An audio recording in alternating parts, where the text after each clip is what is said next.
I called in to see Andrew Bingham and one of the employers in his constituency, Lee Manufacturing.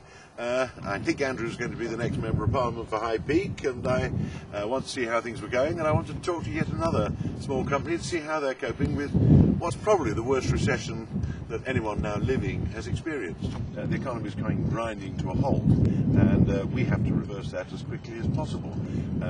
We've no idea when we'll take over. What we've been discussing very carefully this morning is how we're going to manage things when we get in, which we hope we will next year. Recovery may have started then. We've got to run the public finances more responsibly, but we can't just be hard-nosed accountants. We've got to do that with a social conscience. Are you surprised at how quickly things have unravelled, and do you think the worst is still yet to come? Well, 12 months ago, I was talking about a downturn. Even I wasn't using the word recession, and I've been warning about debt for several years before that, household debt as well as government debt.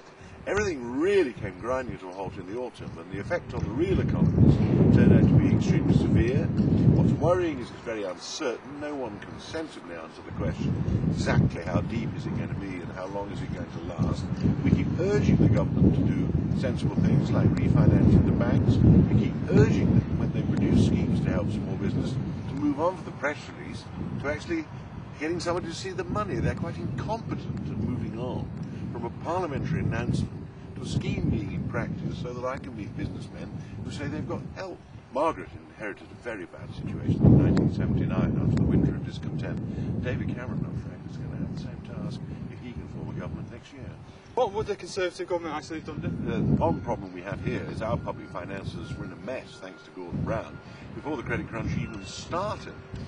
We would also have heeded all the warnings about the imbalance in the economy and looked at what was obviously a house price bubble, obviously a credit bubble, and done something about it.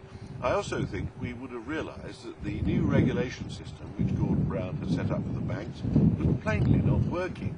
When he got in, he got rid of the system that I used to have with the Bank of England doing the regulating, set up a new complicated tripartite system with a new all-singing, all-dancing financial services authority, which was useless. You can't abolish the economic cycle, but you can stop the booms becoming crazy so that the bust doesn't become as hard as it is now. We need businesses to expand, we need to invest and create jobs so we can get the high peak people working. You must still be worrying though when you hear about jobs going to places like Petrol Mogul, Office Controls, Hartons and Creamery.